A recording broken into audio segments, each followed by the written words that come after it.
Hello, everyone, and welcome to Reselling Rhythms. I'm your host, Adam, with Adam's Exploits. I know we've had quite a few people come into the chat early. I'm just letting a few more fill in. Just want to say hello to a few people, and then we'll get to our guest. If you read the title, today's show is about reselling jewelry. If you followed me before in my path, I have a lot of women's clothing, mainly women's jeans, and I have a lot of jeans that aren't selling, and they're dead wood basically. I know I've mentioned a lot of times Casey the Rockstar Flipper. In fact, Casey, I belong to his VIP groups, and he had mentioned that typically what happens is with most people that he's done store reviews for, and that's part of the deal when you join Casey's group. And again, it's your option. I don't make a nickel off of this, but if you guys are interested, Casey's group is down to $50 per year. You get a store review, and Casey's a great guy. I've met him in Vegas, but I'm actually going to have him do a store review because I need to get rid of some of my clothing. I want to get involved in selling jewelry, purchase some things for the auctions and whatnot. And I want to have an expert come on because, like I said, I don't know a lot about jewelry. I have a lot of friends that sell jewelry, but I'm trying to learn about jewelry, and how to sell it, and what were the basic steps to begin with. And I bought some materials, and my special guest is April, Boujee Bear Vintage. So I'm just, like I said, going to say hello to a few people, and then we'll lock into April, and she'll introduce herself, and we'll go from there. Okay, so I see we have Casey, we have Patricia, we have Tanya. I know Kathleen was here, Michelle was here. Of course, April's here. Misha's here. John Nevermore Antiques is here. Thanks for sharing, John, the video on your site. I appreciate that. I guess that's about it for now.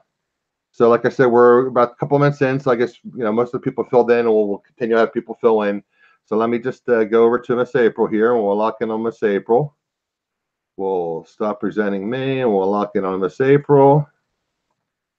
And she should be up shortly, and we'll have April introduce herself. Okay. And it's April, and her channel is Boujee Bear Vintage.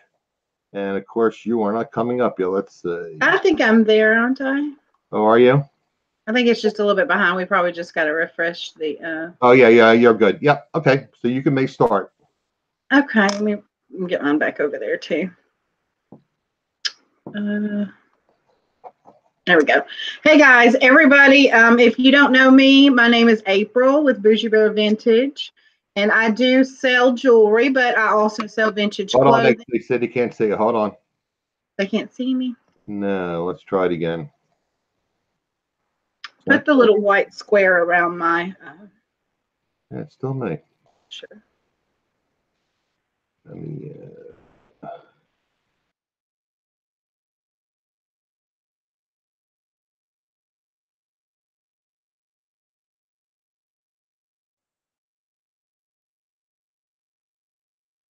There I am. I see me on the screen now.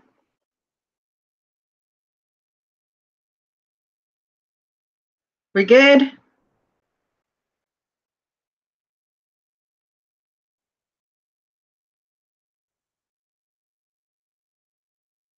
I can't hear anybody. I can't hear you, Adam. Are you still there?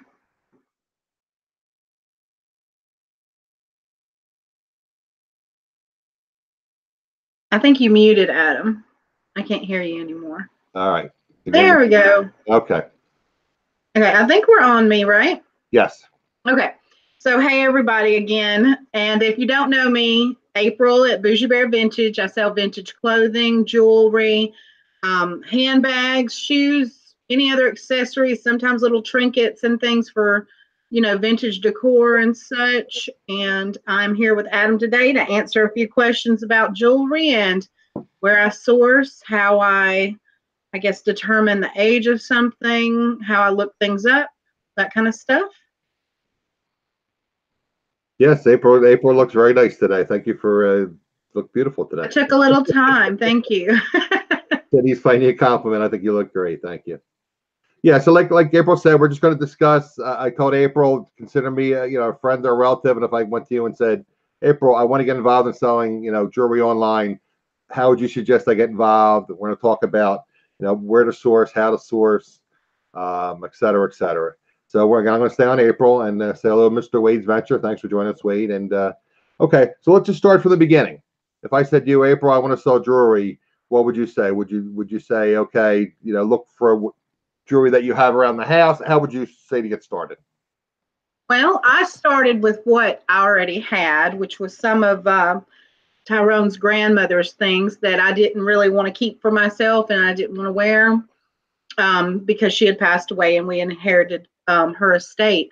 So, but in some cases, especially if you're a lady, you'll already have some jewelry that maybe you thought about selling or giving away to a family member. You can start with something like that. Men, I mean, if you have dress clothes and you normally wear like cufflinks or tie bars or something like that, and you have a few things in your box or whatever, if you wanted to start with that, you could start with that. But if you have nothing at all, I would say go out to the thrift stores, go to estate sales, try small dollar items first. That's where I started, was with low dollar things. And then of course I caught onto the jewelry jar bug. So I started picking up jewelry jars as well, just to see what I find in there. But yeah, that's where you can get, most of your jewelry from. Now with the jewelry jars, I mean, and not everyone, I watch a lot of different channels and people talk about jewelry jars and jewelry bags. It seems like Savers and Goodwills. I don't have Savers here, but I have Goodwills. It seems like they're kind of getting away from the jewelry jars, kind of getting away from the jewelry bags. So, okay, let's just say that I don't have access to jewelry bags. I don't have access to jewelry jars. And I walk into my local Goodwill, and I'm assuming they just keep everything in the counter by the registers. Is that correct typically? Yeah, the jewelry's typically up front by a register. They have a counter for the jewelry.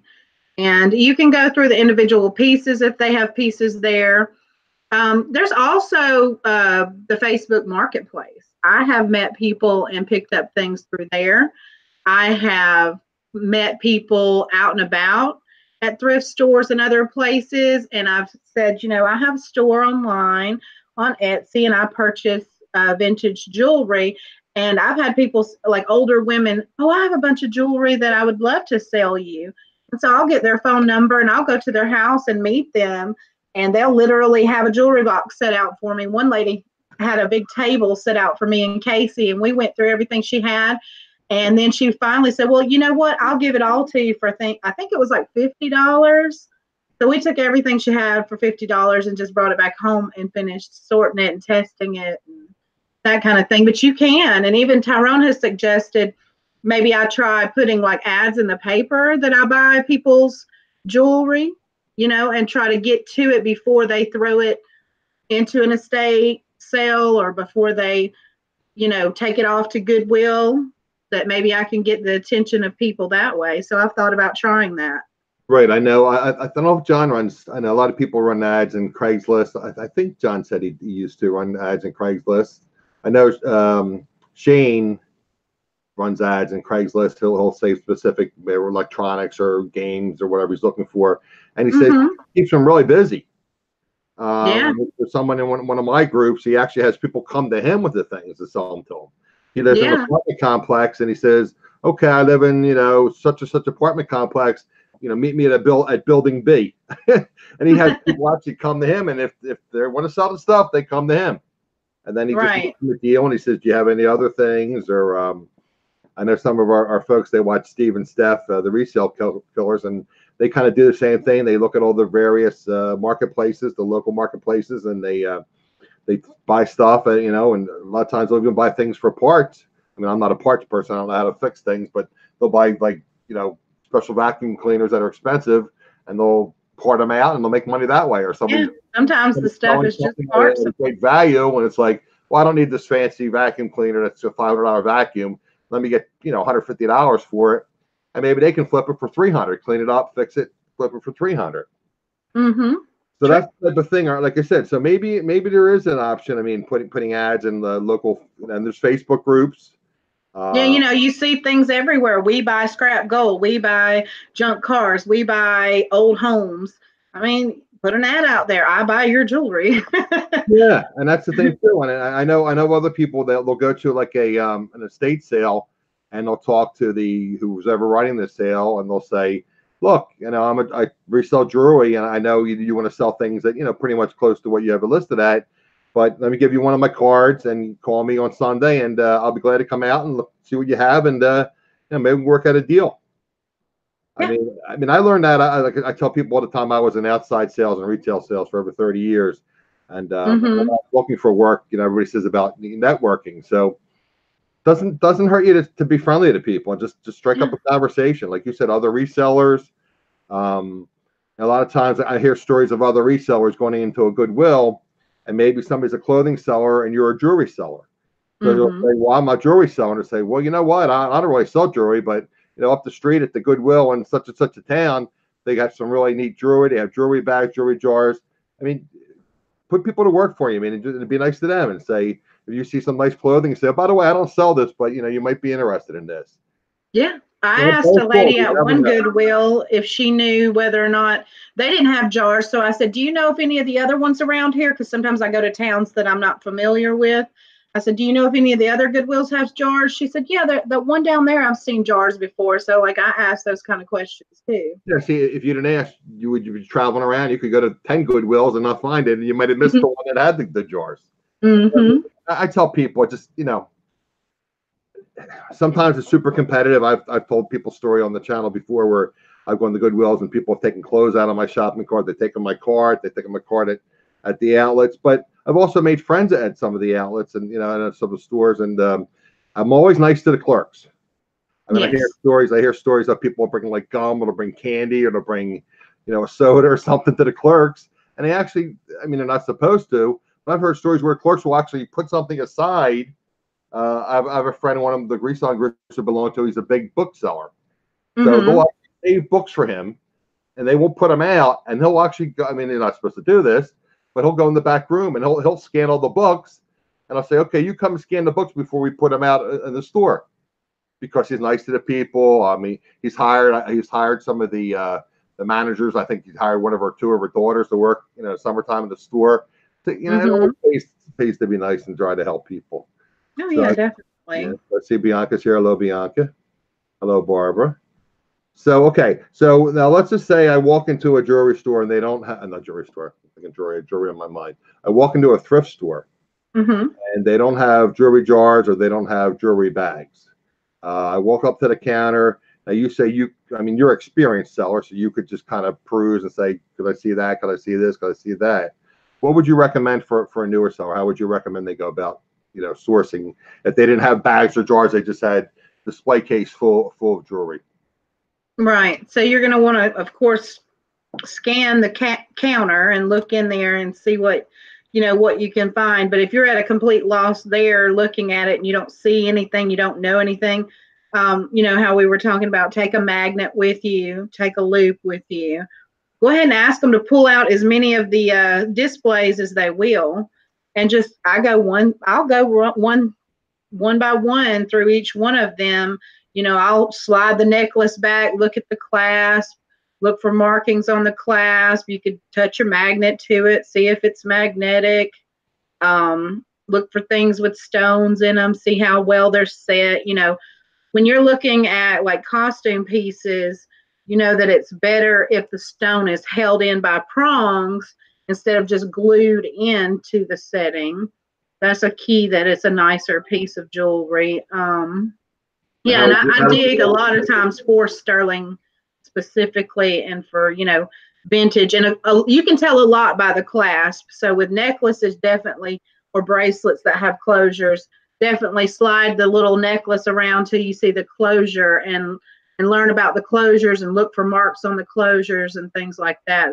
That will get you somewhere to start with. Now, again, coming from a beginner, I know there's costume jewelry and then what's the next level of jewelry, like the better costume jewelry? What's that called? I told somebody before, I think I was on Mike's channel, I told everybody that the way I categorize things is you have your fashion jewelry, which is like your just cheapest run-of-the-mill stuff that you can buy at Walmart, Target, wherever. And then I go up from there and I go to costume jewelry.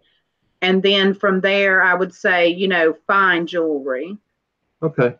Which is anything made out of precious metal with precious stones. Maybe it doesn't have precious stones, but it is sterling silver or it is gold or it is platinum or something. Then that would be categorized as fine jewelry. Okay. So you call it like just the basic things, crafty kind of jewelry, the inexpensive stuff, but like you said, a Walmart or Kmart, you would just call that fashion jewelry. That's just fashion jewelry, yeah. Okay. It's just the bottom of the barrel. I guess there's not really much profit involved in that, right? And that's well, I mean, I guess it depends on how low you can get that stuff and what kind of fashion. If it's something that's completely trendy, I mean, I'm sure you could sell lots of it on something like Poshmark. And if you're getting it 10 cents a piece or something, you can sell it for, you know, $5 to $10, then why not, I guess. But that's just it. You just have to, you know, and that's not my thing because I'm not excited by it, so I wouldn't really fool with it. Now, from your experience, you find more things at, like, say, I mean, yard sales, or you find more things at estate sales, or it's just a matter of being out there and sourcing the various. It's a mixture of all of it. Like, I think I do equally as well across the board depending on the day. So I've done really well at Goodwills, and I've done really well at estate sales, and I've done really well, you know, in person at, you know, just straight up buying somebody's jewelry box. Yeah, I like the idea, like you said, about running ads. Again, my only issue is being a new seller. I mean, I think that's more for like a, you know, intermediate to advanced seller, because somebody could say, oh, this is diamonds and this, that, and the other, and this is, you know, it could be like I know people say all the time, well, it could be stamped sterling, or it could be stamped, you know, 14 karat. That doesn't mean it's sterling or it's 14 karat. I mean, true. That's why I say that's why you take the magnet with you. Right. And then with the stones, I always get confused with the stones, with the cold or warm to the touch. What's the rule of thumb with that? Yeah, stones will be cold. Yeah. So something is cold when you touch them to your face.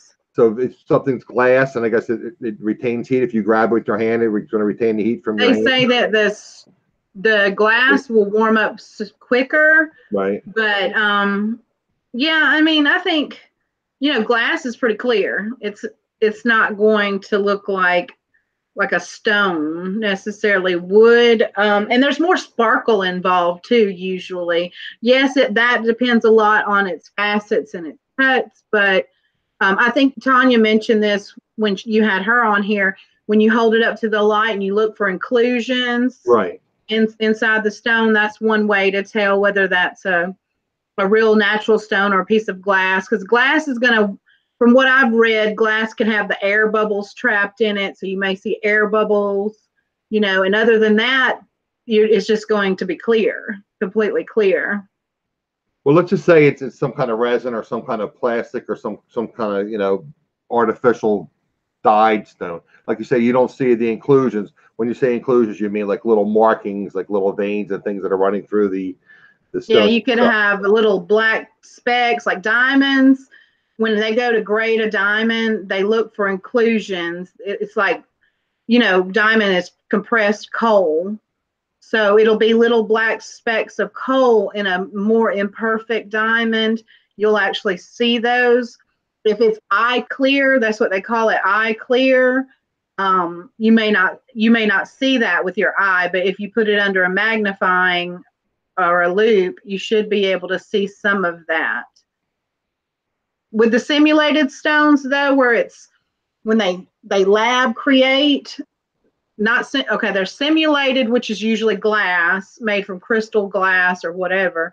But then you have lab created, which they actually take the same components that would make, say, a diamond or make, say, a ruby, and they force it in a lab to create it. They're going to be perfectly clear. They're not going to have any of those, but the values are not the same. That's when you're going to have to take it to an expert. Yeah, I actually posted. I'll get a little feedback. I actually posted in the group that the bears is actually, they used to poo-poo, you know, all these man-made diamonds, so to speak, or elaborate creative diamonds. Now they're into that now, I guess, because there's only so many diamonds in the world. So they're actually, like I said, creating diamonds in the lab or creating various stones in the lab. They're taking stones and pieces, and I guess, and they're kind of crushing them and then, you know, molding them and making a product. Now I think we discussed a couple things about the stones while we're talking about stones. Did you grab a few things? I did grab some jewelry over here. Yeah, a little bit, so maybe just tell us a little about stones as we're. And I was going to say one more thing too. Yeah. When you were saying, you're really new, you don't know, anything about what you're looking at. Like this necklace here that I picked up for myself for Christmas, it's an aquamarine, and I didn't own any aquamarine. So I didn't know, because you can have a really light blue topaz that can almost look like aquamarine.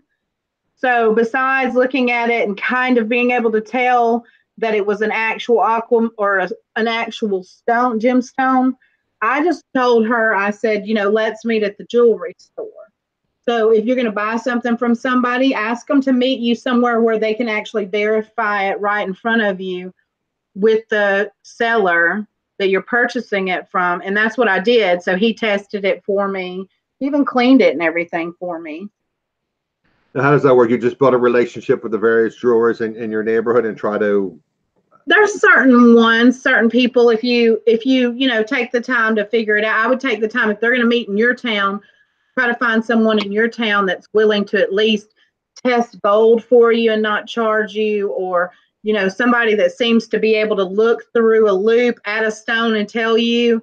I know I have a pawn shop here too. The guy can just take the loop out, look through it, and look at a stone. And he said it's just based off of really experience over the years, but he can look at a stone and tell you if it's real or not. So just find you someone like that. And then you could, if they're going to meet you in your town, then you can go there, or, ask them, do they know of a jeweler in their area that would do that? Because usually I ask, have you ever had it tested? Do you know that it's authentic? And if they say, yeah, then I say, where did you take it to have it tested? And then I ask them if we can meet there. Now, where have you had the most experience, most success, I guess? Is it Facebook Marketplace? Is it OfferUp? Or I guess it varies, right? Facebook. Yeah, Facebook. And there is an app. What is that app called? I haven't used it in a long time. Let me see if I can find that on my phone. It's kind of like Facebook Marketplace. Do I still have it on my phone? Yeah, I can't think of the name of that one real right. Let Go. Let Go. Okay. Yeah, Let Go. There we go. And I've used that one before to meet up with people for that kind of thing. And just as while we're on that subject, like you said, going to a jewelry store, a lot of the local police stations now, or the libraries, have areas where you can meet up, and they have video cameras and whatnot. So yeah. Of course, meet in a safe place if you're meeting somebody. Especially, I mean, I would try not to meet at night if it's all possible, but sometimes people work, so they have to meet during the night or weekends. But again, maybe research, maybe call your county and say, are there any townships that have local, drop-off spots where you can, do transactions, something like that, or online transactions. OfferUp or Let Go or whatever, Facebook Marketplace. And I guess more often than not now, with it's so popular now, that they have locations that you can do that. So again, everybody be safe out there. I mean, it reminds me of one of the old TV shows back from the 80s, but just be safe. Okay, so we talked about when we go into a thrift store, you said you have the magnet with you. You said you have the loop with you. Okay, right. And you said you had some stones available. You can show us all the stones. Okay, so you just want me to show you different pieces and show you examples of like what stone that is? What do you look for? Like, I mean, like that. Okay, what is that? What is the stone on that? And what is? So this is a tiger's eye necklace. Okay. It's a gold filled necklace. I was trying to find the clasp on it. It's just a spring ring clasp, but which we know they've been using for a long period of time. And then it's like set like that. I don't even know how to call that really, that setting, but this is tiger's eye. Most of us have seen tiger's eye. It's fairly inexpensive stone as far as, on a smaller scale, but something like with this much in it, would have pretty decent value. This is in my I mostly grabbed from my own personal collection. So I honestly couldn't even tell you the value of this necklace because I've never looked it up. I just grabbed it out of a jar and said, "That's mine." Okay, now when you say gold filled or gold plated, I mean, I know again we'll get into that a little bit about the different books that you can learn, use to learn about jewelry selling. Gold plated just means that or gold filled. Is it Are they used interchangeably, or are they different, gold plated and gold filled? They're different. You can have sterling silver that's been dipped into gold plating. You can have base metal that's been dipped into gold plating. So that too is also, you know, something, of course, that sterling just gold vermilled, because you would call that vermeil. That would be more expensive than something that's just plated in gold.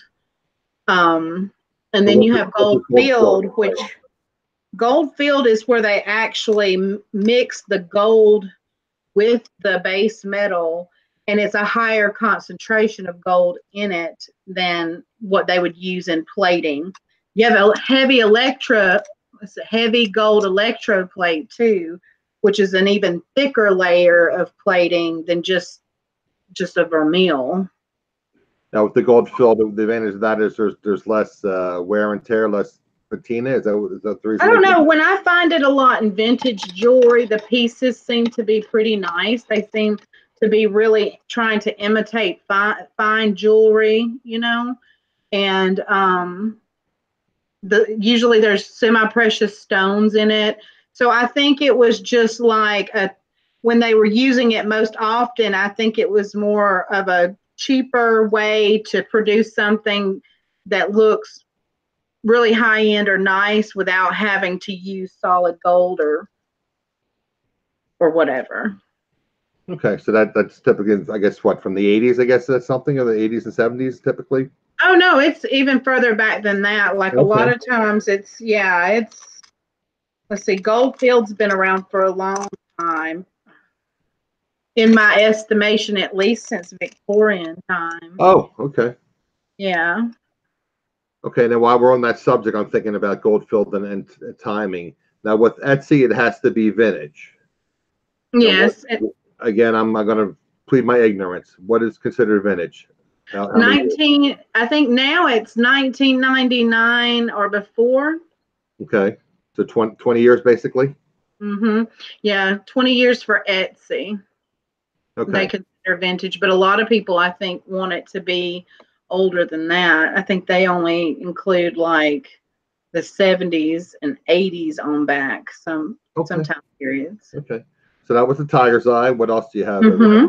Okay, so I have a piece of amber here, set in sterling.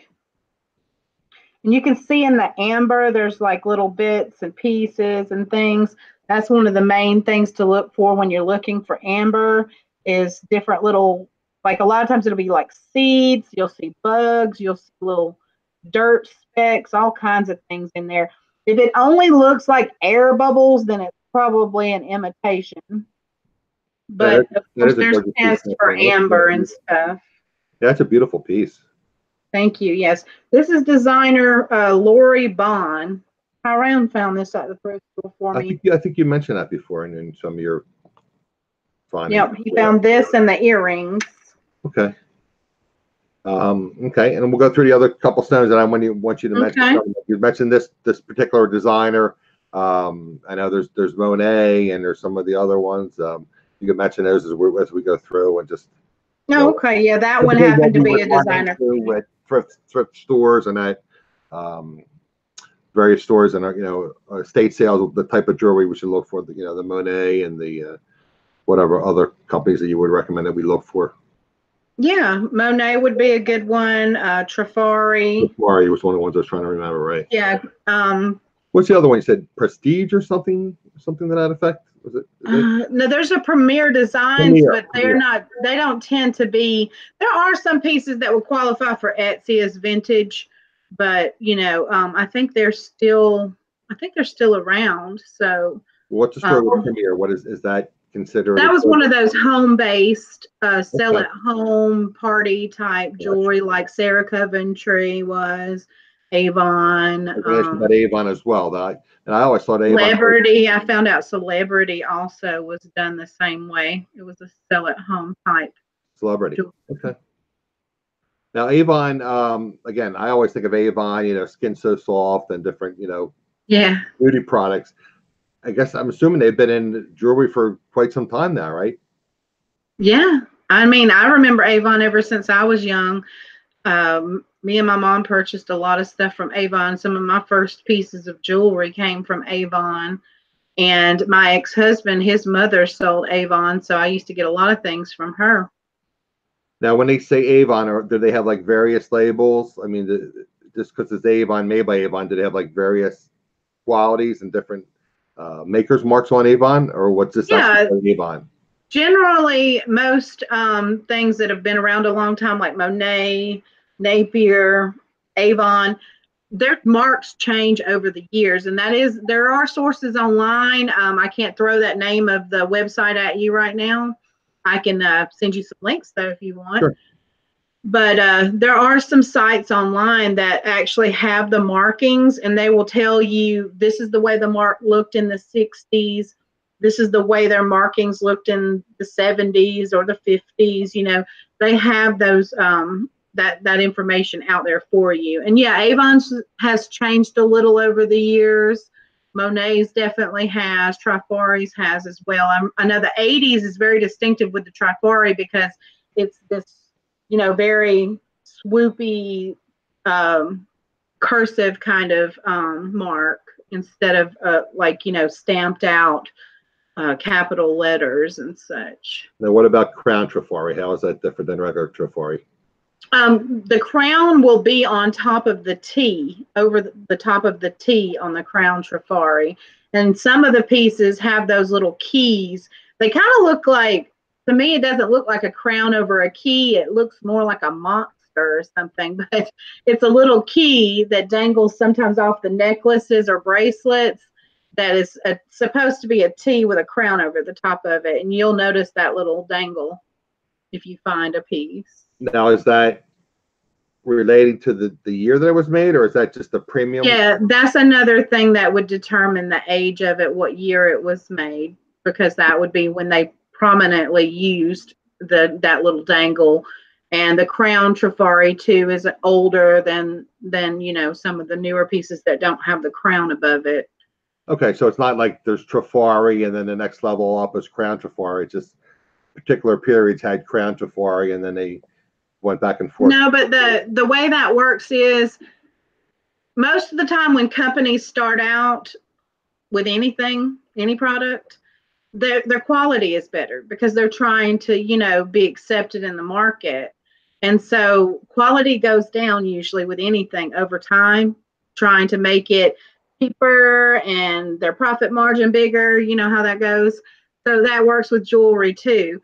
So when you look at something that it might have been in the 1950s versus the 1980s, the quality of that piece is going to be higher, more desirable, and a higher price for an older piece that was better made than something that was made later on.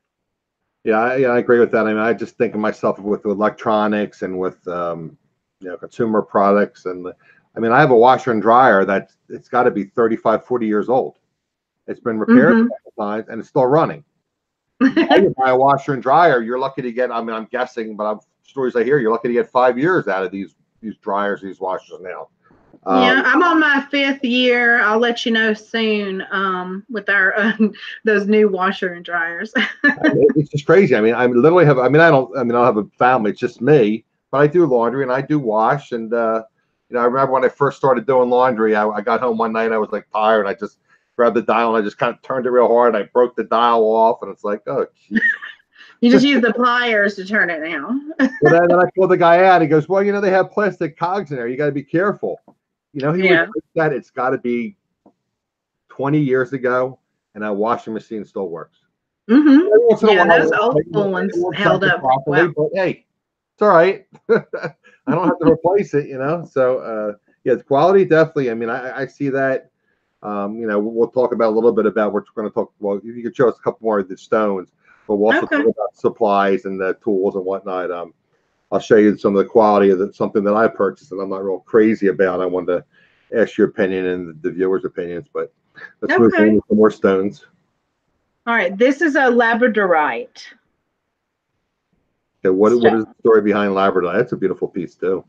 It's a semi-precious stone. It has the way that sheen is, I think that's caused by like a mica layer or something inside of it. It picks up a bunch of different colors. You can see more. Sometimes some pieces can be a little bit more blue. This one tends to have more goldish greens to it. That's about all I can tell you about labradorite. It's kind of in the same family as was it moon? Is it? No, I don't think it's like moonstone.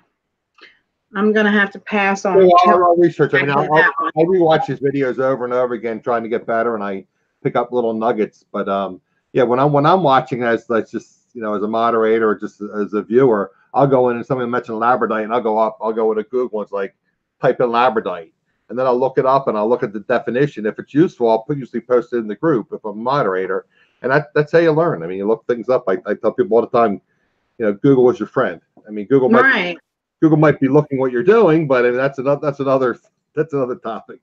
But yeah, as far as research, I mean, and everybody says research is key in a lot of this stuff, and I guess that's how you learn. Yeah, I mean that's the fun part. I love the research. I love the finding it and then the research. The listing, not so much. Yeah, I mean, should I like giving I always tell people I try to be nice to people, and I try to learn something new every day. That's when I wake up in the morning. That's my goal. I was shopping at Aldi today. It was nice to a couple of customers there. It was nice to the clerks, and just like it makes me feel good if I'm nice to people and put a smile on their face, and then hopefully they pay it forward, and a little good karma around me. Yeah, definitely. I believe in that. I get so frustrated. I hold the door open for somebody, and they don't say thank you, and depending on how grumpy I am or how early it is in the morning, I'll say you're welcome. But I mean, Cindy said she thinks that labradorite originally is from Labrador, Canada. She said that's her understanding. Well, that would make sense. Sure. Hey, Jill. Hey, Jill.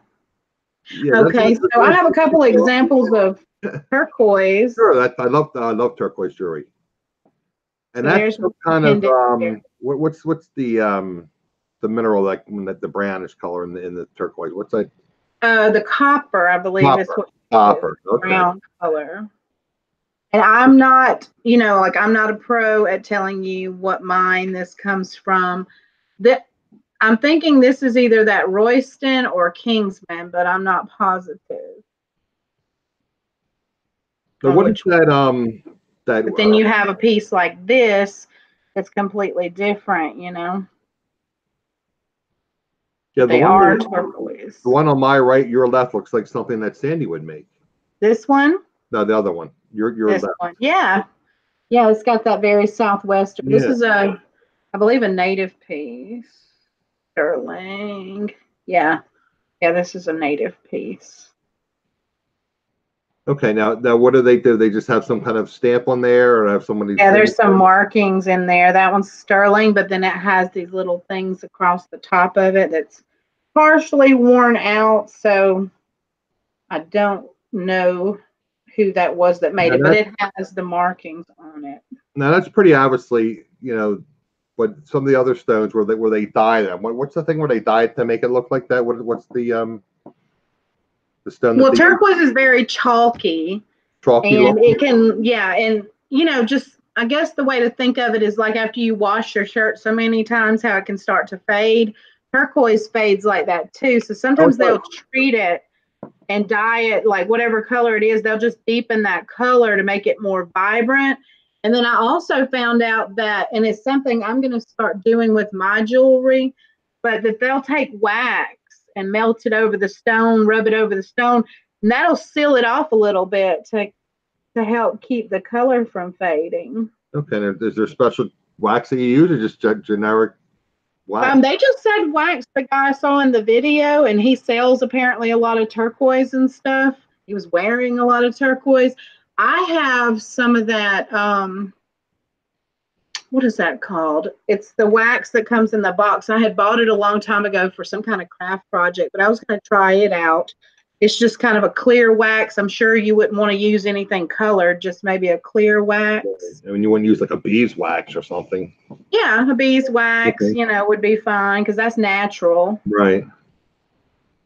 So, yeah. Yeah, I know. I've heard stories watching other videos where they say you can coat like the inside, if there's like tarnish or something, you can coat it. What do they coat that with? Like a nail polish, like a clear nail polish to get that from prevent that from. Oh, you're talking about on the inside of the band to keep it from turning their finger. Yeah, that's a trick that some people, if they like their costume pieces, if they're like me, if I wear something costume for too long, like these are costume, but the hooks are okay because this is not what's in my ear. But like mostly with rings and stuff, if they were costume, I get that green ring around my finger, or it'll get around my wrist or in my ear, even if I'm wearing costume pieces.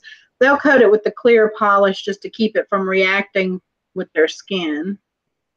Now, again, you're talking about the costume jewelry. Now, certain people can only wear like sterling posts. Yeah, right? I can't wear anything less than sterling silver. It'll turn green on me. Okay, so you would have like a post could be sterling, but then the jewelry itself doesn't have to be sterling. Just the post that's touching your skin would have to be sterling. Yes, anything touching my skin needs to be sterling. Okay, well, that makes sense. And I can wear a costume piece like earrings like this, as long as I make sure the ear wire is sterling. Right. Because that's what's going into my ear. Yeah. Again, now I can wear certain little bangles and little bracelets that, kind of move around. I mean, really what's going to happen is mainly I've had it happen a lot before with either earrings or rings, because I would actually go to sleep and wear them overnight. It takes about 24 hours for it to do it to me. But yeah, so if I want to wear something that's not real, if I wear it for a couple of hours, I'll be fine. Makes sense. Okay, did you have any other stones you want to show us? Yeah, I've got some azurite malachite earrings right here. Learning quite a bit. Thank you, April. You're welcome. Learning too. That's beautiful too. Wow. And what's that called? Would they inlay that with the metal? What is that called? It's inlay, as far as I know. There may be a fancier name for that particular type, but I don't know it right off. But yeah, that's just inlay as far as I know. And like I said, that's azurite malachite. So azurite is the blue, and the malachite is the green. So you can have azurite by itself, but when they find it, where there's malachite in the matrix like that, I love that combination. That is beautiful. And these are native earrings. They have RW sterling on them, which I don't know. I haven't looked at it either. Like I said, if it goes in my jewelry box, sometimes I don't look it up. It just goes, poop, it's mine. Well, I guess a lot of times you go through like a jewelry jar, a jewelry bag, and they'll pick out a couple pieces. And I think it's kind of neat how people, they'll buy something and they'll pick out a couple pieces and they'll kind of like showcase it, they'll wear it for a while, and then they'll get kind of tired of it. And then which is great. Then they just resell it and they find a couple more pieces and they wear those. And it's kind of like they jewelry on loan, and they get them so reasonably priced. And I think it's neat how people do that. It's kind of, instead of buying new jewelry all the time, you just mix it up from your jewelry jars or your jewelry bags. So yeah, wear it for a while and then sell it and get you something different. Exactly. Same thing with clothes. People do that with clothes. They'll thrift some clothing, a nice piece of clothing, and they'll wear it for a while, and then they'll resell it. Yeah. And here's another example of just like inlaid stone here. You got the mother of pearl, turquoise, onyx, and coral. But I don't know if there's a certain name for it. Sandy, I think she was in the chat. She might be better to ask if there's different styles. You have never seen those before, Cindy? I haven't worn them a lot. I need a necklace that matches. April's breaking out the good jewelry today. There's some beautiful pieces there. Here's two examples of jade.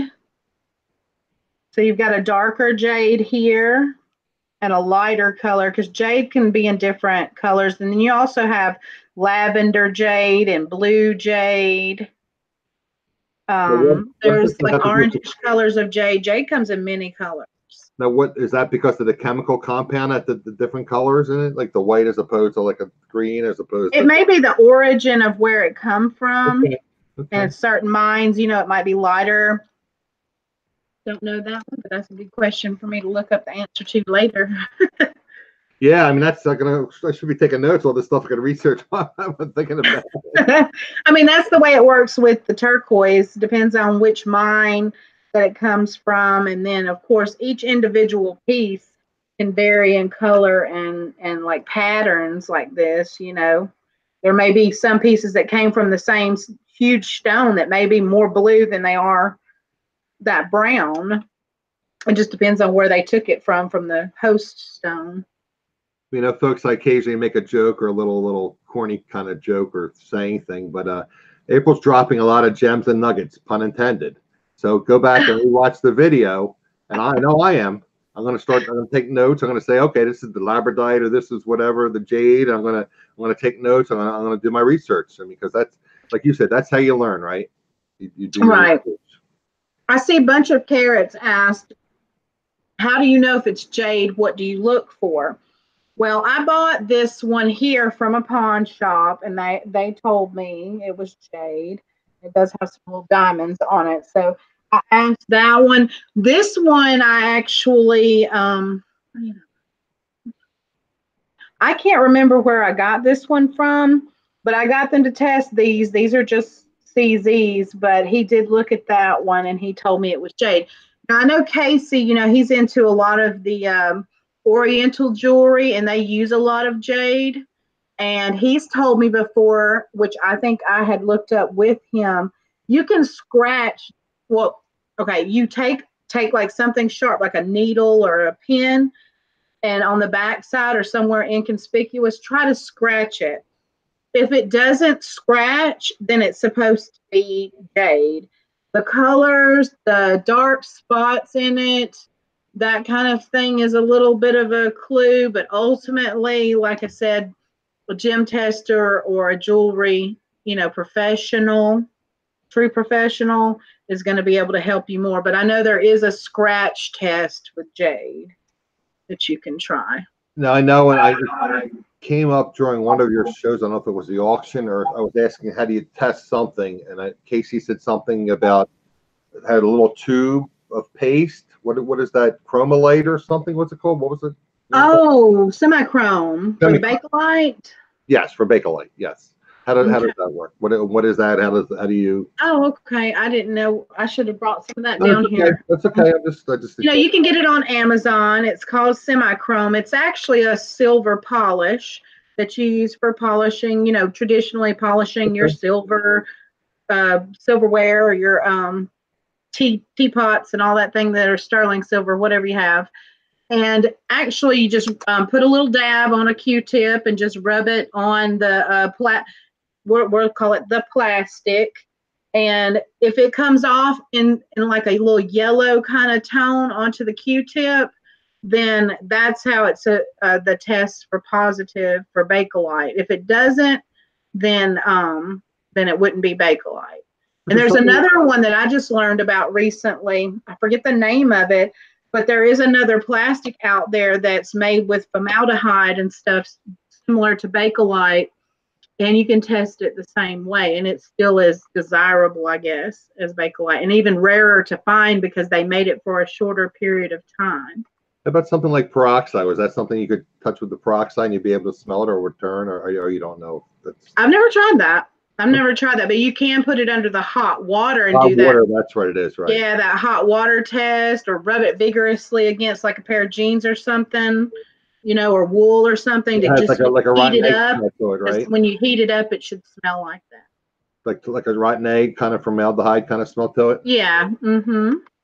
Okay. Or if you've ever been into a funeral home and you know what that smells like, yeah. No, I'm trying to remember that. We'll go with the rotten eggs. Yeah, we'll go with the rotten eggs. Okay. Did you have any other pieces you wanted to show, or Yeah, the 409. Cindy said that's another way. Oh yeah, 409. Sure.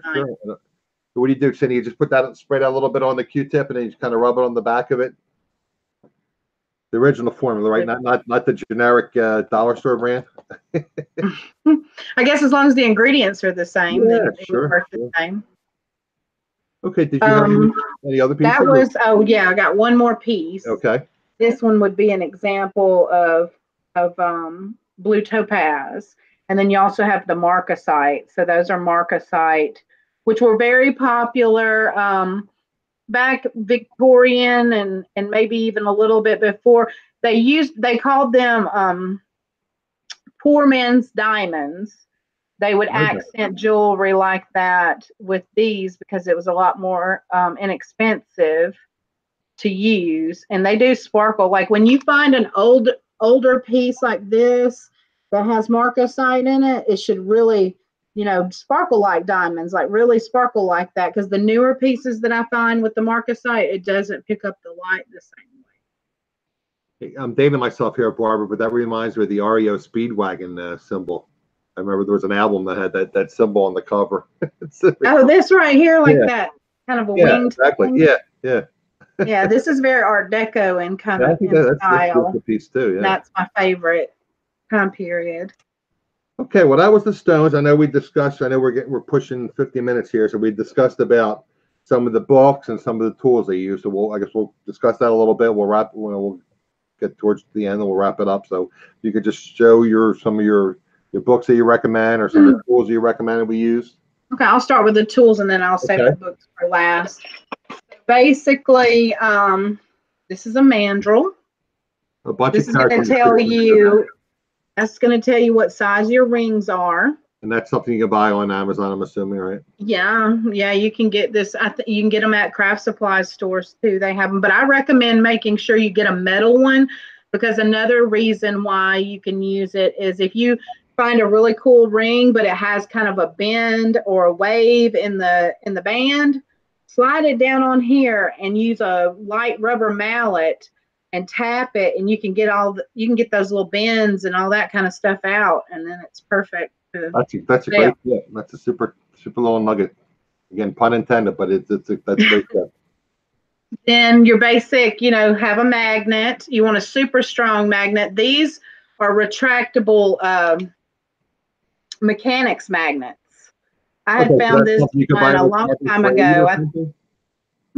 Something you could buy like a Harbor Freight. You said super powerful. Yeah, I think that's where it came from. I thought I had got it from Dollar Tree, but actually that's probably exactly where it came from, was Harbor Freight, because they have inexpensive tools and such. It's a mechanics magnet. And it's cool, like the retractable part, you drop something that's maybe not, sterling or whatever, and it's magnetic, you can just it up. A loop, and you want it to be at least a 10 times, which mine's rubbed off, but it'll say that on there, at least 10 times magnification. And I put mine on a lanyard because that way, if I'm taking it with me, it's just easy. There's another. Put it on a lanyard. You can wear it around your neck. Yep. And then you have a jewelry scale. This for weighing out your scrap jewelry or just weighing any piece in particular to give the weight, when listing. This one's called a DigiWeigh. Yeah, we're going to get into my scale that I purchased. We're going to discuss that once you're done with your tools. And then I'm sure you'd probably have something like this because you sell clothing, but I also use that to measure the length of my jewelry. And that you can lay it easily out to take pictures if you want to show the measurement in the photo. So yeah, that's my most basic tools. I have this little bag that's actually intended for like pens and stuff for kids. It looks like a backpack, and I made that my toolkit. It's got semi-chrome, some glue, some other things like my pliers, jewelry pliers and such for like fixing little things that come loose and stuff like that. So I have a little toolbox for my jewelry. This is the newest book I got on gemstones. And I actually like this one probably best out of all the ones I have. It's got a lot of beautiful color photos. Oh, that's beautiful. What they look like in the raw, and also what they would look like faceted or in jewelry and stuff. So you get a good idea of it and some history and everything on it. So Simon and Schuster's Guide to Gems and Precious Stones.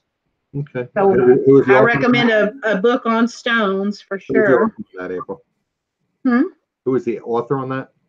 The author is Kenny Lyman. Okay. Lyman. Okay. Mm-hmm. Okay. Then Warman's Jewelry, Encyclopedia of Antiques and Collectibles. This one's an older version. I think this one's from the 90s, but they do update the versions. To me, it doesn't matter so much because I'm going to determine the price of what I want to list something at. But this at least tells me whether it's valuable or it's not valuable, and who made it or whatever. Helps me determine those kind of things. So I get a lot of my books from the thrift store.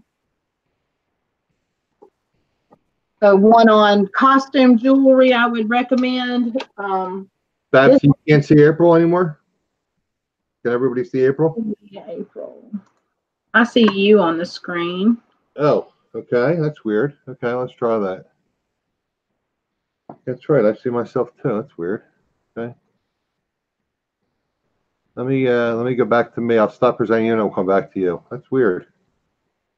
All right, that's me. Then we'll go to you. And we'll see if you come back up.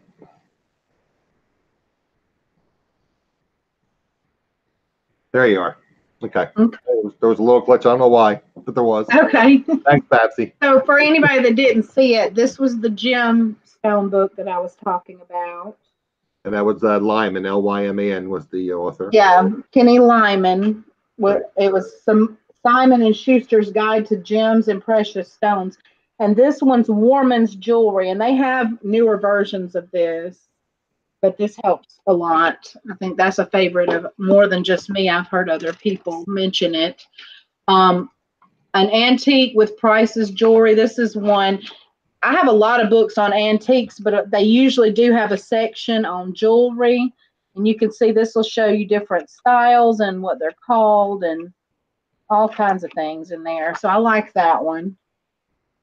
Then there is rhinestone jewelry. So to be more specific on rhinestones, this one would tell you more about rhinestones. Who was the author on that? This one is Lee Leschner. Okay. Leah Leschner. Okay. But yeah, it has some beautiful color photos in it as well. You're buying most of these on Amazon, I'm assuming? Or Barnes & No, I find a lot of them on in the thrift stores, or we went to a cat dog rescue kind of thrift sale one time, and they gave us a big brown cardboard box and said, fill it up for $20, and I filled it up with a lot of books. And then this one was a newer one that I just got. It's on beads, and it tells you origins of beads, like where they would come from, what they're made out of, that kind of thing. So this will tell you a lot about beads. Because I know some people don't realize, but some of those beads are semi-precious stones. Some of those beads could be bone or ivory. Some of those beads are check glass, which have value. Some of them are millefiori and Italian, art glass type beads. So don't hate on beads. I like beads. Yeah, I was going to bring that up. The Book of Beads by Janet Coles and Robert Budwig. I was going to bring that up that April had won some books in the auction, on Dwayne's auction, MSP auction show, but I'm assuming you haven't received those yet. Right? I haven't, because there was an issue with Dwayne's got my email wrong. Oh. And so I should get them in the next couple of days. I'm going to share them on my channel. Well, I know John was in the chat earlier, so I don't know if he's still in the chat, but he was there. Oh, yeah. So John Nevermore Antiques, in case you guys were wondering. It's not his fault. It's Dwayne's. It's Dwayne's. It's Dwayne's fault. And then another thing I would say would get any free magazines you can.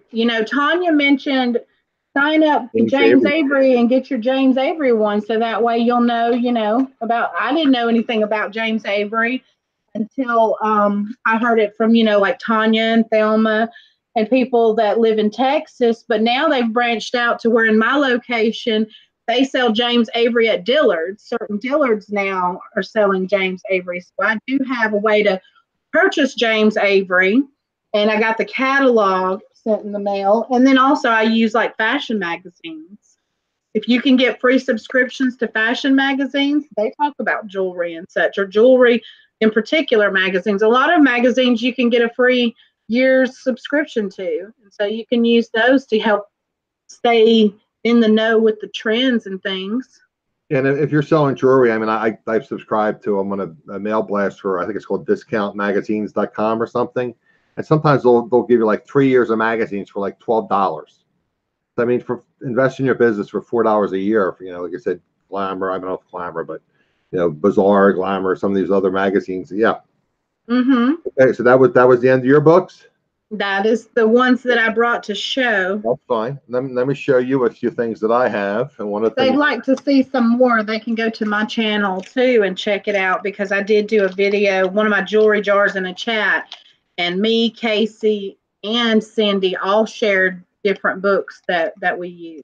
Okay, well, we're gonna when we finish up, we're gonna include that at the end. You have you mentioned that. I'm gonna put all the links and everything in the description at the end. But Okay. let's show you guys a few things that I got. Again, forgive me with the glare, guys. We'll have to use the light softbox or lighting. So I'll try not to give you too much glare. This is called How to Be a Jewelry Detective, and it's by C. Janine Bell. Tanya actually recommended this, and this is a really neat book. I'll try to see if let me go myself, guys, because I'm on April right now. Yep, it's watching me eat. Yeah, it's watching you eat. So I'll present to everyone, and okay, so I should be up. So hopefully you guys can see this. It's funny. The book is actually an orange color. It's not a white color, but it's coming off as white.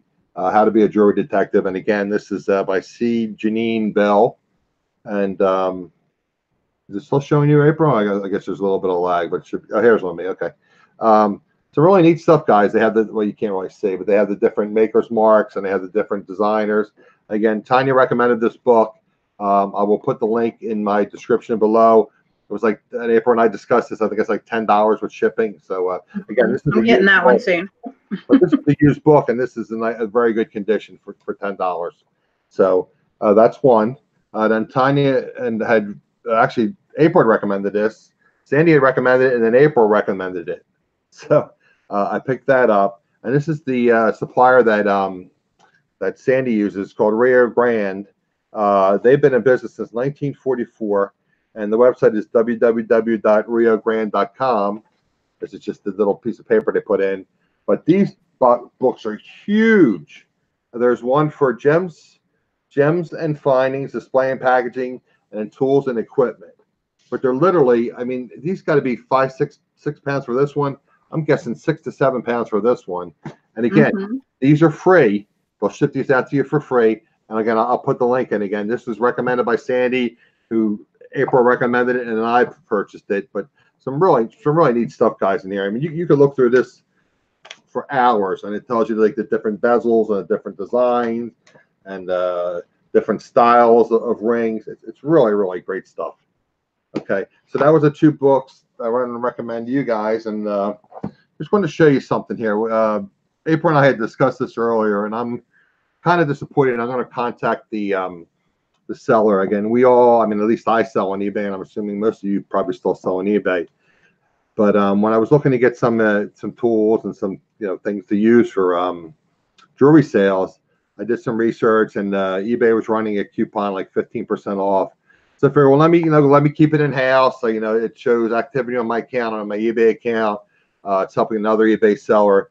So I purchased some supplies, and I'm very disappointed. I'm going to contact the seller. I just want to show you guys some of the things that I picked up. I picked up it was a diamond tester, and it was a kit. Now the retail of these, I believe, was close to $70. Between the diamond tester, I think it was like 20, and the kit itself was 50.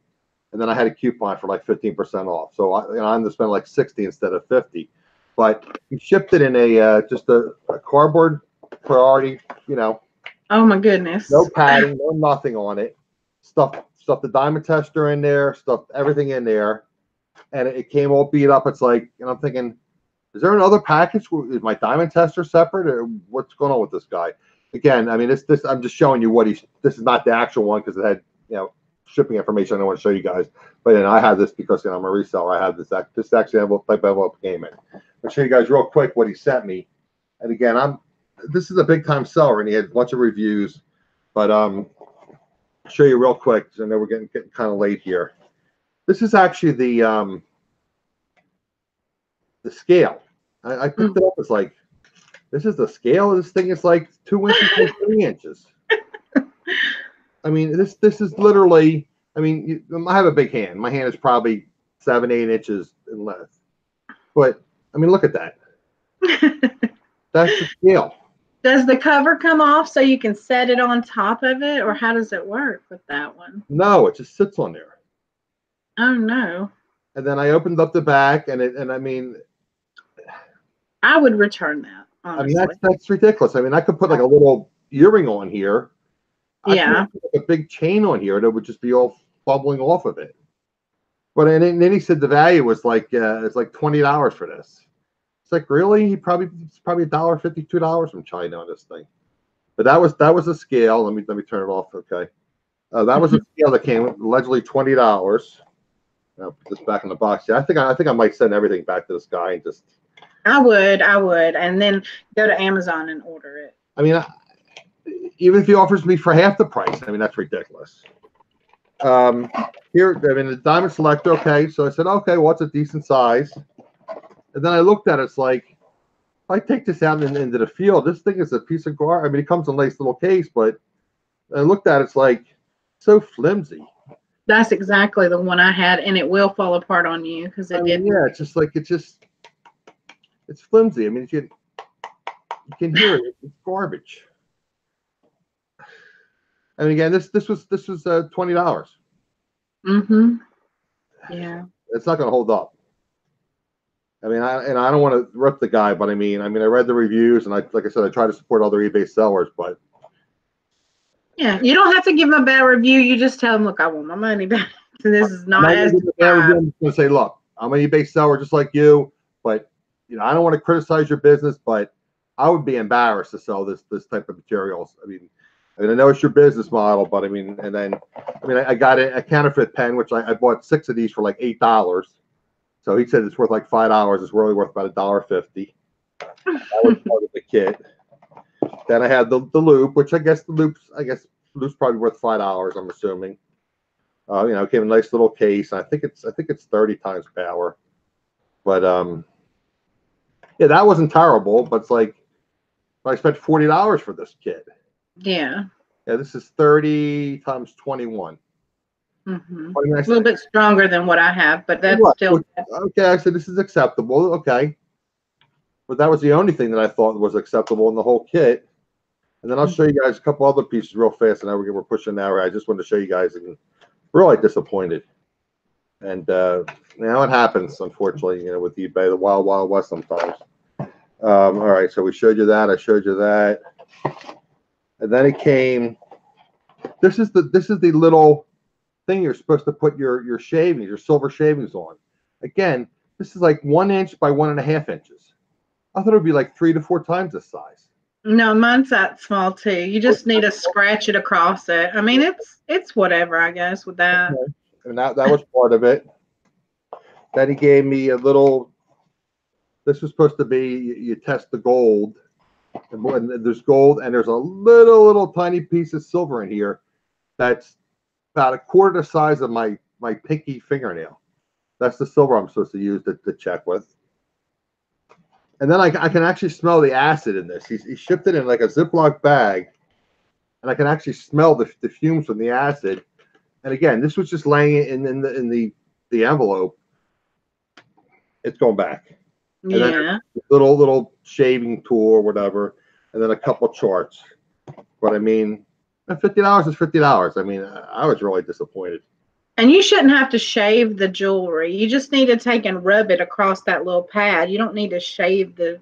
You rub it across what, that little stone? That little stone. You just take, like, say this right here. Right. And I would just rub like a little part of it and make a line on that little square that you have. Yeah, I presented you. Oh, okay.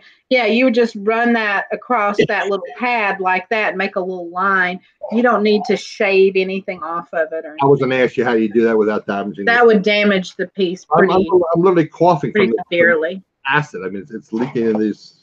Yeah, be careful with that. That's what I was saying. Yeah, those acids are pretty caustic, and like I told you, I put them in a wooden box with some scrap pieces for harvesting rhinestones or for repair. I kept them in the same box, not touching each other, just in the same box, and the fumes made my jewelry start corroding and stuff. I'm literally, I can smell it. It's going up my nose here. It's like, Yeah. but yeah, that's what I'm gonna do. I'm just gonna sit. You know, I mean, I'll probably put this in this little box here and just wrap it in a poly bag and ship it priority. But I mean, that's ridiculous. But like you said, it's probably better off going than ordering through Amazon. And I would, yeah. the, I like the things that this came from Amazon because I had one of those crappy scales too. And I'd recommend getting something at least this size and see the tray doubles. Yeah. You can set the tray there, zero it out, and then put your scrap gold or your piece up there. That's what I was expecting. I didn't expect this little thing that's 2 inches by 1 inch. Right. Okay, so we'll wrap it up. I want you to tell us about your YouTube channel. I know you do jewelry auctions, and you also have the glitterati boxes. So if you tell the viewers about that, if you would. Oh, okay, yeah. I just started a new thing called the glitterati boxes that are available in my Etsy shop at Boujee Bear Vintage on Etsy. Or you can go to boujeebearvintage.com and there's a click link that says shop now and it'll take you to my store, and they're right at the top of the store if you're interested in purchasing one. I have a 3-piece and a 5-piece box. The 3-piece box is $50 and the 5-piece box is $75. And you'll in these boxes you'll get nicer pieces. You won't get this fashion jewelry. You'll get nice costume pieces, semi-precious stone pieces, sterling silver pieces, things like that. Things that you would desire to collect or resell. And when you purchase your box, it actually allows you to be a member of a private Facebook group that me and Casey host that doesn't have any members yet because we haven't sold a box yet. But there we plan on doing monthly giveaways, sharing exclusive videos that we won't share on our channels. And also in the group, we hope to have people sharing information about jewelry. I've already got some links in there waiting for our first member to join, but that will help you identify jewelry, learn about jewelry, and things like that, and I hope that maybe even people would want to trade jewelry or something on there. Maybe if they got something in their box that they didn't want to keep, but maybe that, because I want to be geared more towards the collector in this group than the reseller. Not that the reseller wouldn't benefit, just that, the collecting part of it is what is intriguing. And, I want to get more people with knowledge, in there of collecting. Okay, now you said I'll get the feedback. The links are in your YouTube description? I'm sorry? You said the links are in your YouTube description on your channel? The links? For your glitterati. Oh, no. You can go to boujeebearvintage.com. That's my website. And there is a shop now link that will take you straight to my store. Or if you just want to go on Etsy and type in Boujee Bear Vintage, you'll find my store on there. And right at the top of the store where you get those preferred listings, both of them are at the top of the shop. Okay, great. And we have some example boxes listed in the listing. Okay, so I'll put that in the description of my channel as well. Okay, well, we're pushing now. I want to thank you and appreciate you spending time with us, and hopefully everyone learned something. And like I said, I'm going to go back and watch this and try to take some notes and do some research. And but I might run out right at the Harbor Freight now and get myself a magnet. It's only 10 minutes from here, so I'll figure I'll accomplish something today. So again, I want to thank April and again Boujee Bear Vintage, and I'll put the links to her shop and also to her channel in the description. And again, as I always like to close the show with the saying from my friends Jason and Karen, good sales to you. And I want to thank everybody for viewing. Please like, subscribe, and share and comment. Again, thanks again, everyone, and have a great day. Bye-bye.